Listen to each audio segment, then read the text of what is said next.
Hi, so I've been in Oslo for 4 days now, and I've had a really nice time. Now, my first impression of the city was that I thought it was laid back. When I landed at the airport, now I had the option of deciding, okay, did I want to use an Uber? By the time I checked an Uber, it was about maybe 70, equivalent of maybe like $70 to get to the city center.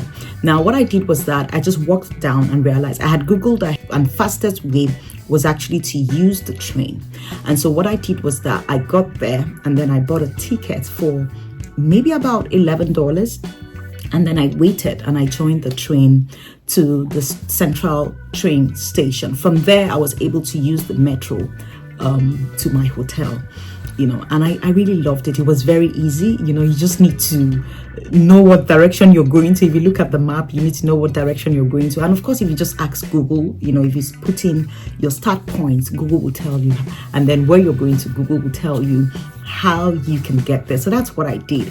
And then the next day, I just hit the ground running. I did the city, the walking tour, the free walking tour. Well, it's a free walking tour, but it's not really free. You're kind of expected to pay at the end of the tour. Depending on how the tour actually goes, you can choose how much you want to tip.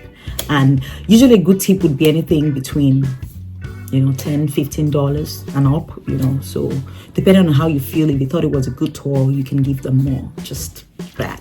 So we did a walking tour of the old town, the new town, and then we got recommendation, on the things that we, could do on our own, the places that we had to eat, the things that we shouldn't miss. We got recommendations on that. Now, the one thing that I did, after that tour was I tried the food that I had tried. I tried the waffles with the brown cheese and jam. Now, it was really nice.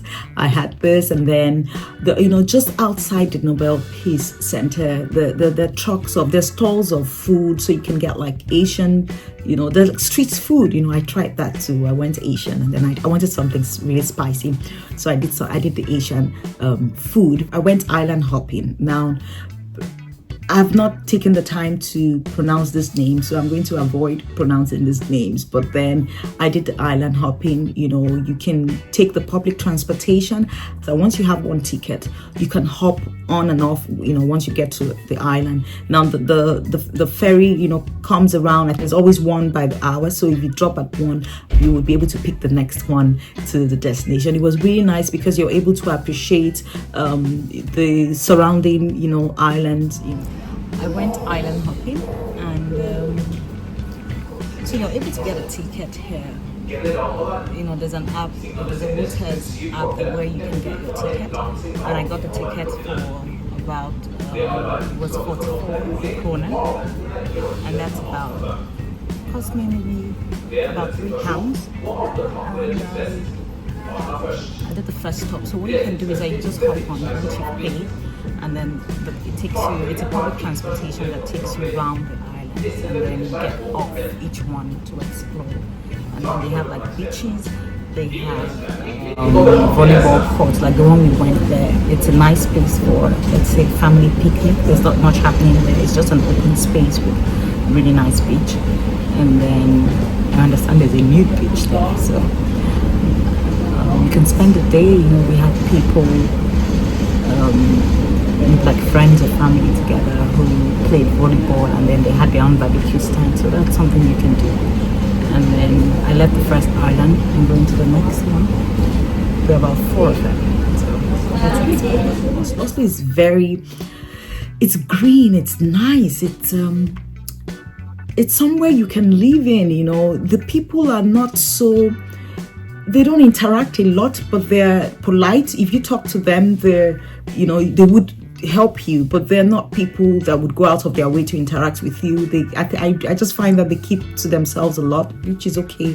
Probably it's a cultural thing, but there's not been lots of interaction between me and the locals, but I'm not saying that they're rude. I'm just saying that they don't just go out of their way to, talk to people. But if you approach them and ask questions, they're very willing, to help you. And then English is widely spoken. They're very eager to speak English here, even though they have their own Norwegian language. Most people actually speak English, and then these are some of the things that I have done, and then I do plan to do more. I'm going to be showing you some of the things that I did and some of the things that you should consider doing when you visit Oslo. I wish I had more time. Honestly, I was going to extend my trip because I'm going to Finland from here. Because I came in and I liked the city. I was worried I wouldn't like it, but I came in and I liked it. Welcome to Oslo, and here are things that I did. I'm happy to share them with you.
I wrote a book and it's called Girls Don't Travel Just for Flowers. Now, if you don't have a copy of this book yet, you are wrong. To get a copy of this book, if you're abroad, you can get it from Lulu Bookstore. If you're in Nigeria, the bookstores where you can get one of it is RovingHeights. You can actually buy on RovingHeights and have it delivered to you. And then if you want an author's copy, that's, a copy that has been autographed by me, you would have to book directly, to the website, or you can just send me a message here and then I would just let you know how you can get a copy of this book. So this is a book that you need to read, not just you, your children need to read it. It is something that I think everyone would relate with. It's not just about travel adventure. It is deeper than that. It's a light read, but with really, really deep, and powerful, I call it a powerful book, so get a copy for yourself.